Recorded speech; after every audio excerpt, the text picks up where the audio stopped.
Hello, hello. Welcome to the first Tomes and Tunes episode on Facebook Live. This is episode number 8, and I have a special guest with me, Shane Alexander, songwriter and producer of my new album, which comes out tomorrow. So I thought it would be really special to have him in on the show today. And I'm really excited for you to meet him. This is the first time we're doing this on Facebook. This has been an Instagram live show for the first 7 episodes, and we're trying it out and seeing what happens when we switch platforms. And the theme of the show is songwriters talking about books. So we'll find out what Shane's been reading, and we'll also do a little song swap. So welcome to the show, and let me know where you are coming in from. Hello, Shane. Howdy. Thank you for being here. Sure. Let's see here. Let's get that working out. There we go. Hello. So welcome to Tomes and Tunes, episode 8. Super cool to have you on the show. My pleasure. And you are out in, I think you're actually possibly the closest guest I have had. You're in Thousand Oaks. I'm in Los Angeles. And a couple weeks ago, I had someone from Amsterdam, I think a couple of people from Canada. So we're practically neighbors. We practically are. So this is the first Tomes and Tunes on Facebook. And so who knows if there will be new audience members or who will get to see it. But the idea behind it is that I get to talk to some songwriters who I love about the books that they're reading right now. Are you reading anything? Well, I just cracked open a box the other day and I pulled out a bunch of Hunter Thompson books. I've read a bunch of his stuff and I'm just starting to reread. And so right now, The Rum Diary is the next in line. Oh, that's what do you have that right next to you, The Rum Diary? I don't think Yep. is that the one that you're gonna read a little passage from today? Yep. Yep. Oh, okay. When was that published? I'm curious. I want to say like 65. Let's see.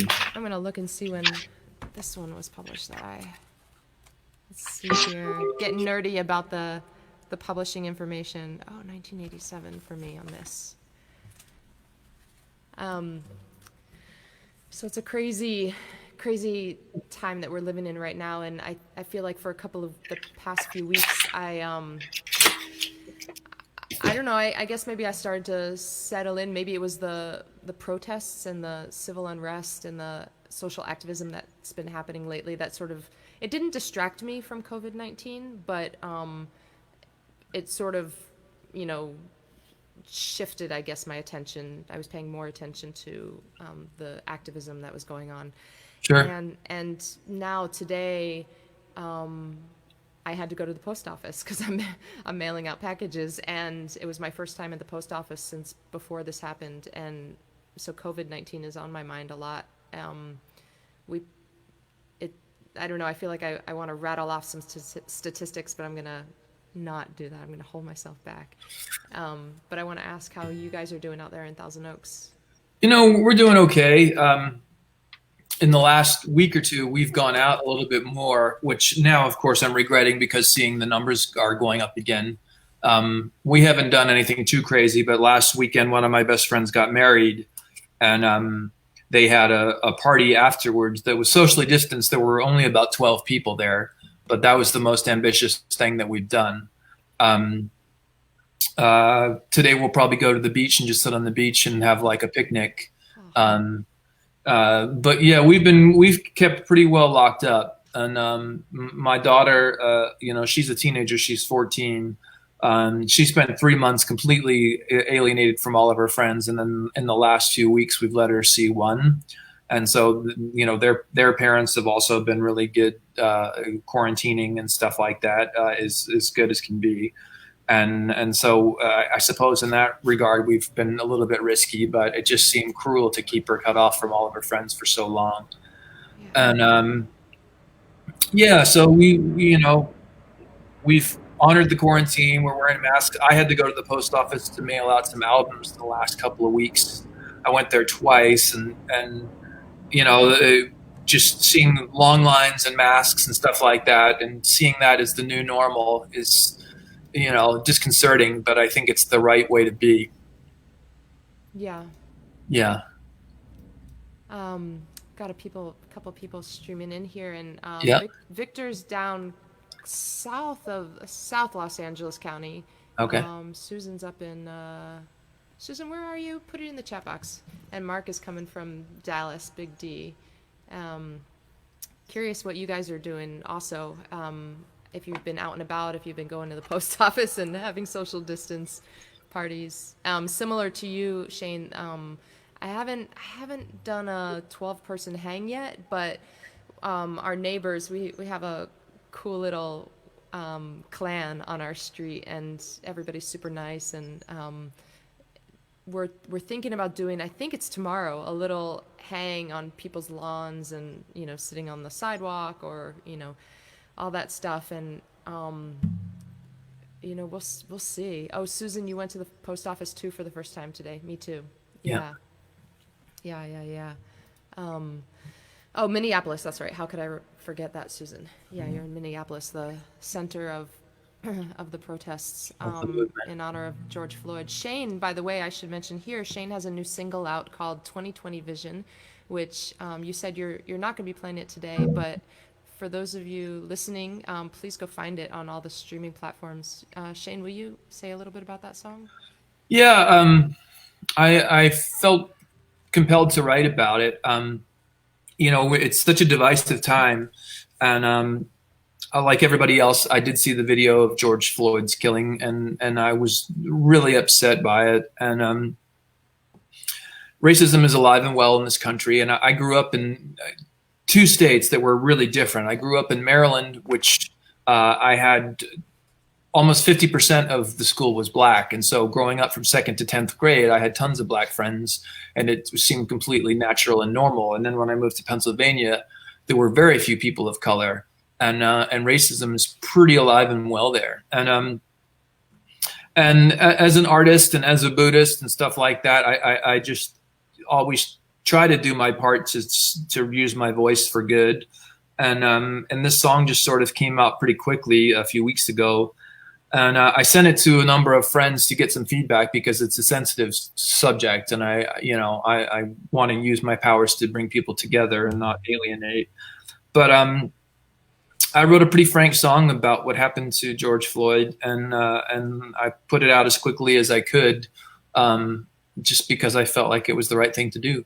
Yeah, I got to say that I don't think I've heard of any other song of yours, or maybe I just have not been paying attention, but I haven't heard you get overtly political in your music, although you talk about a lot of things that are just about decent humanness, and care and compassion, and living through life aware and awake.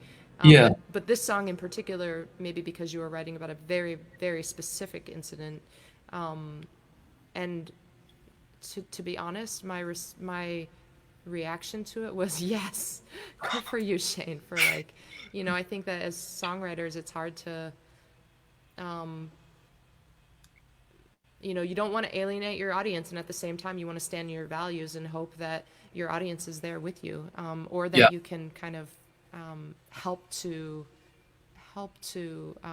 bring people along if they're not aware of it. Yeah.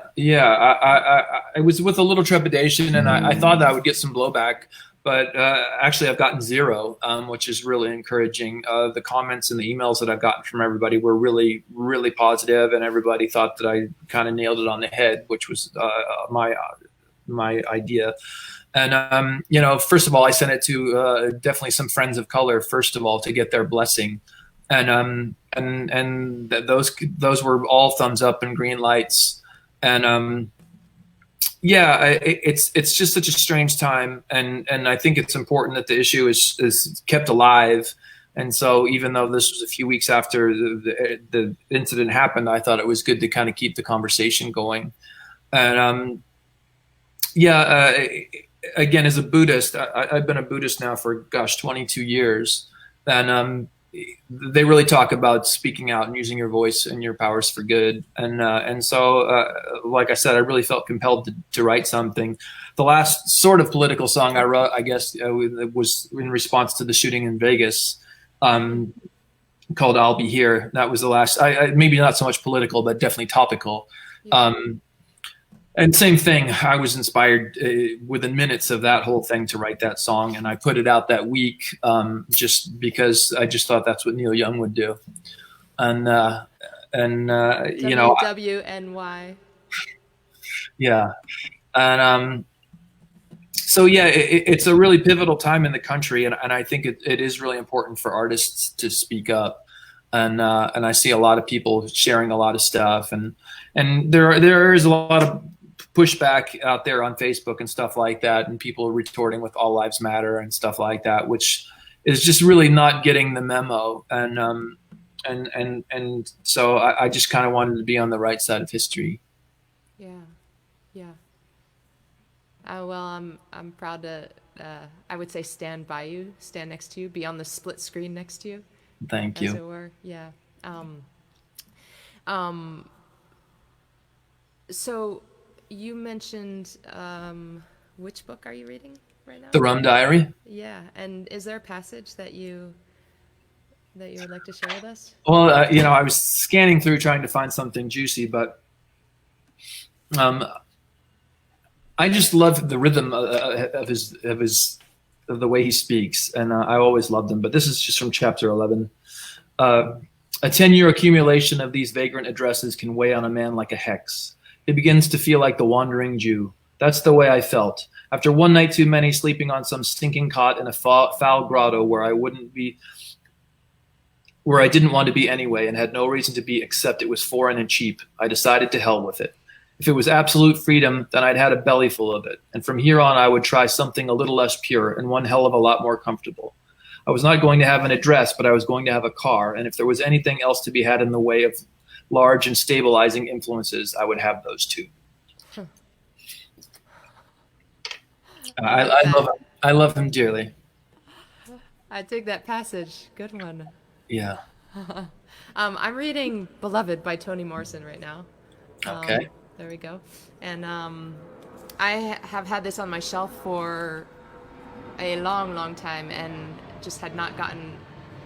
I want to say I had gotten a chance to read it, but that's actually not true. I had pulled it off the shelf a number of times, and the first paragraph was so challenging for me to get through. I couldn't I was ungrounded. I didn't know where I was. I couldn't get through the first paragraph. And so every time I pulled it off the shelf, I read the first paragraph and then I just put it aside. I was like, I don't have the mental space right now to delve into it. Yep. And now as I'm making my way through it, coming back to that first paragraph, now I have a little bit more grounding. I know the names of the characters and, all that stuff. But the writing is just beautiful. And I want to share one, I might share two, but this one little piece.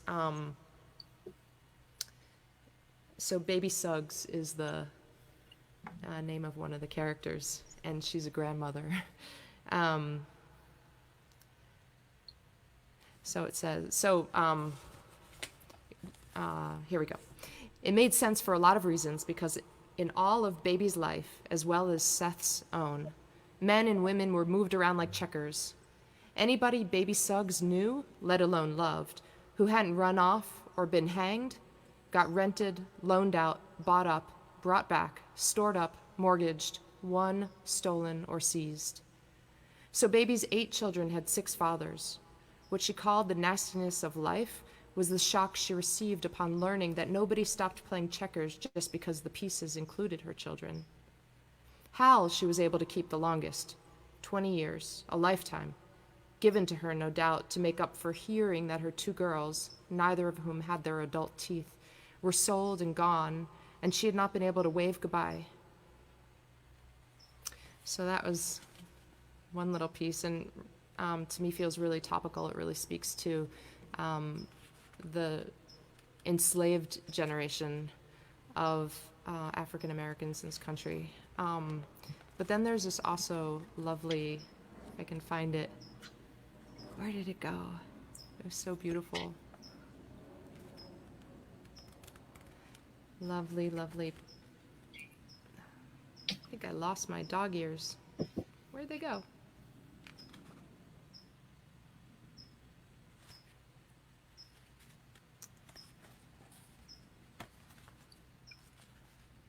Oh, there we go. Okay, so Seth is the main character, and her daughter is named Denver. And so Paul is saying to her, Seth, if I'm here with you, with Denver, you can go anywhere you want. Jump if you want to, 'cause I'll catch you, girl. I'll catch you before you fall. Go as far inside as you need to. I'll hold your ankles. Make sure you get back out. I'm not saying this because I need a place to stay. That's the last thing I need. I told you, I'm a walking man. But I've been heading in this direction for 7 years. Walking all around this place. Upstate, downstate, east, west. I've been in territory ain't got no name. Never staying anywhere long. But when I got here and sat down there, when I got here and sat out there on the porch waiting for you, well, I knew it wasn't the place I was headed toward. It was you. We can make a life, girl, a life. I just think that's the sweetest darn thing. Yeah. So, you know, if there's something uplifting in this world, it's love, right? That's the one thing that's going to get us through. Yeah, totally. Yeah. So Shane, I'm really excited to share your voice and your song today. So I'm really glad that you're here, and I just adore your music. So I'm excited for all the folks on here and watching the replay to hear it. Will you play us a song today? Sure. I thought I'd play a song called Skyway Drive-In that I wrote on Christmas Day some years ago. It's sort of about where we start and where we end up in life.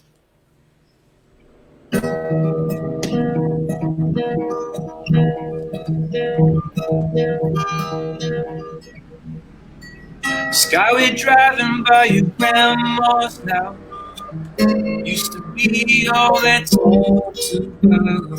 It's been gone such a long time now. Whatever happened to the Tanglewood, where our first dance made us feel so good? Aching my chest when I saw you in your dress. We had small town in our bloodstreams, wild horses in our heart. It hurts like hell when first love falls apart. Your father gave his life to Armco Steel. He'd take his rifle out in Nelson's field. Sometimes I wonder if he's out there still. He had small town in his bloodstream, wild horses in his heart. He never lied much right from the start.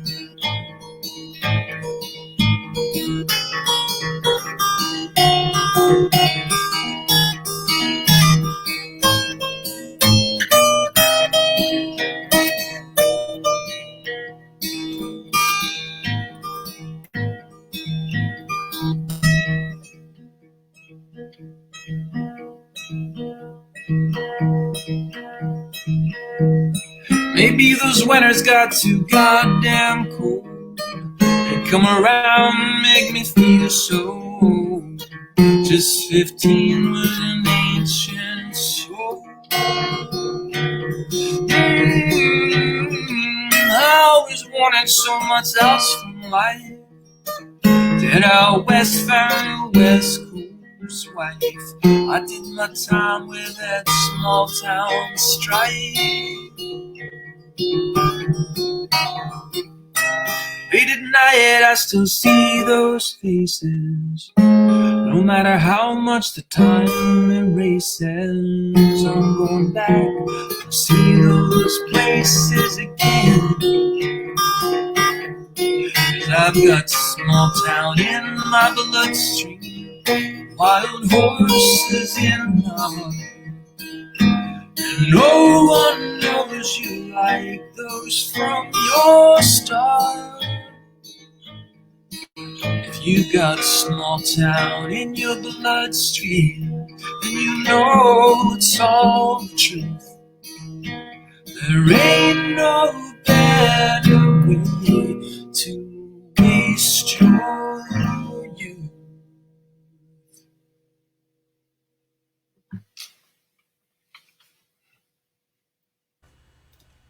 That was so nice. I love that song. Thank you. Every time you play it, it's like, I just love it. That one came out, in a way, it moved me at the time, and I thought it was special when I wrote it. And occasionally you get the good ones, and I'm really proud of that one. And it's gone well into the world, and it's nice because it's meaningful to me. Yeah. What small town were you thinking about when you wrote that? That one was mostly about Butler, Pennsylvania. That's where my grandparents and my father were from, and I was there. I moved around quite a bit as a kid, and then I was in Pennsylvania from about kindergarten through first grade, and then I moved back there in 11th grade through college, and then I left there. I left Pennsylvania to move to LA. I forgot that you and I have that similar sort of pattern. I started off life in Florida and ended up graduating high school in Florida, but moved around a lot in the middle. Spent a good chunk of years in New Jersey, actually. Okay. So not far from where you were. Yeah, I lived in Florida too as a baby. I got around quite a bit. My dad was in the Navy, and my parents moved around quite a bit, and then they separated when I was about 3. And so then I moved to Pennsylvania with my grandparents for a while. And yeah, it's a convoluted tale, but it's mine. Yeah, me too. I never quite know where to say when I tell people where I'm from. Yeah. Just try to avoid the question entirely. Yeah. Yeah. Yeah. So, what album is that song on? It's on a record called Ladera that came out, I want to say, in 2014. So everybody listening, go find that. That gives you. Shane has how many albums now? 7? No. Yeah. 7 albums. So that gives you a place to start if you don't know where to start. But also he has a new album that came out this year. It came out in the fall. Yeah, October. Fall, okay. A Life Like Ours. Yeah. Yeah, which is also a really nice place to start if you're just getting acquainted with his music. Yeah. So I don't want to talk about my record, but I do want to say that the reason you are here today, this particular Thursday, is because you produced my album, 1,000 Tiny Torches, which is coming out tomorrow. A friend of mine, I wasn't going to show you this, but now I'm showing it. Sweet. This is a vinyl-sized print of it that a friend of mine made Beautiful. for me. Yeah, it's really, really pretty. There's no vinyl on the inside, but actually it's probably vinyl, the thing itself. Yeah. But you and I worked together. We met, I think it was April last year. Actually, you were on tour. You were in Europe when you first heard my name. I think Brian told you about me. Yeah. And then you and I first exchanged a couple of messages. When were you in Europe that year? That would have been. Gosh, I went twice. But yeah, spring tour. Yeah. April sounds about right, I guess. Yeah. And then you got home and we started working together in May. In May, right? Yeah, for the rest of the year together. So yeah, we did pre-production off and on through. We started recording in August, right? Yeah, August 10th, I think it was. Okay. Yeah, so I'm glad to finally have this record out because you and I put a lot of time and. Yeah, very exciting. Yeah, and no plans to tour Europe this year for you, I'm gonna guess. Yeah, I would like to, but it doesn't seem to the COVID thing doesn't seem really to be letting up. And did you see the news this week where they were saying that Europe was not letting American citizens in, which is also a little bit disconcerting. I don't know when that's going to change. I have a side project called The Greater Good with a Dutch guy and a guy from New York, Dennis Colin and Eugene Ruffalo. And we did a record in 2012 in Germany with a German label, and they've asked us to do another record. So I think that'll be my first trip back. Whether that's the end of the year or the beginning of 2021 remains to be seen. Yeah, everything.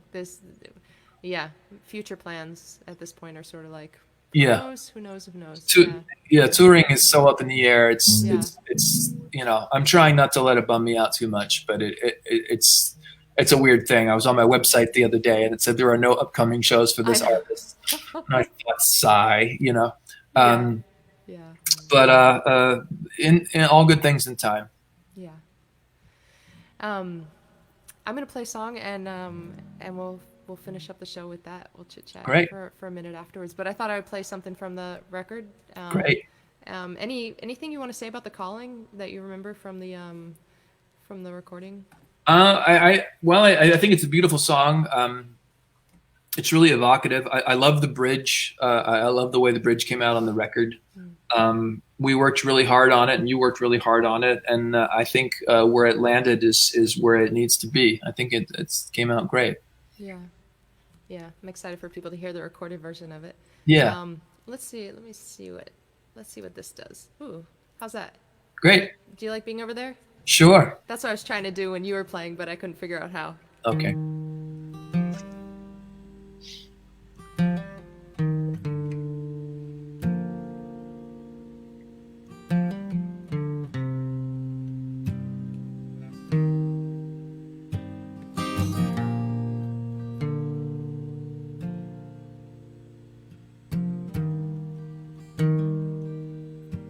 Freight trains in the distance,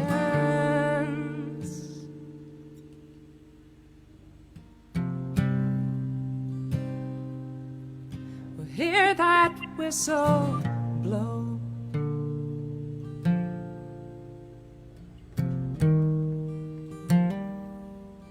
We'll see it slipping like a serpent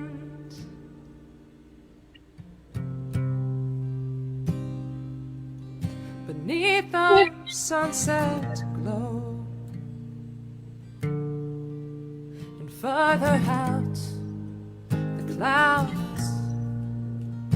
are building up a storm.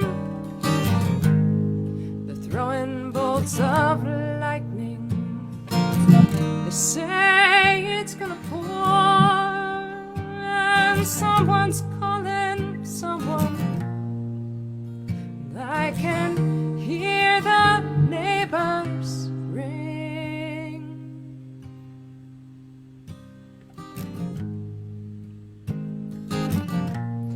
No one's calling me.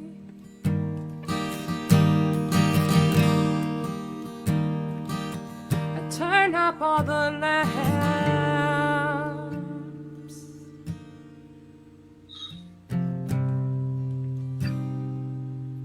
like a lighthouse at the bay.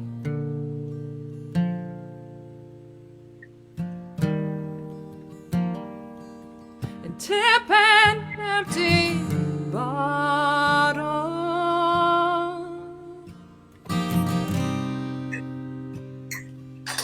to another lonely day. And off the porch in the clover,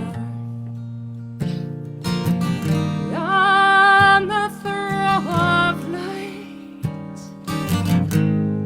the fireflies are blinking, coming of the night, like 1,000 tiny torches on a broken down marquee.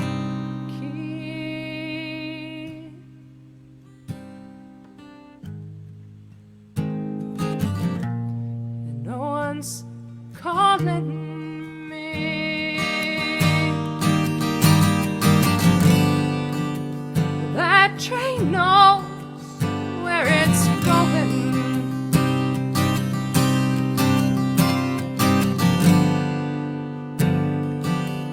If you make it back around,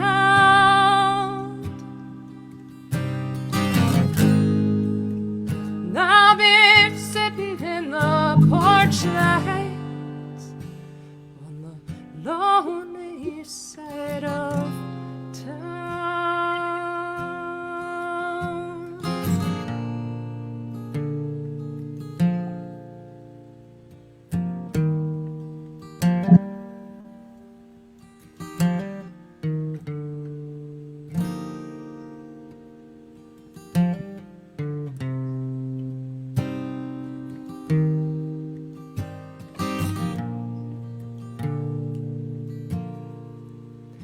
closer now. The clouds, it's really gonna pour. It's rumbling with thunder, like the coming of the Lord, and someone's calling someone. Can almost hear that choir sing.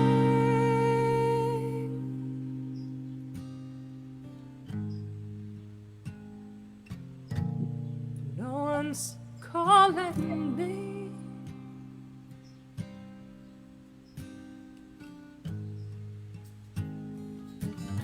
And no one's calling me.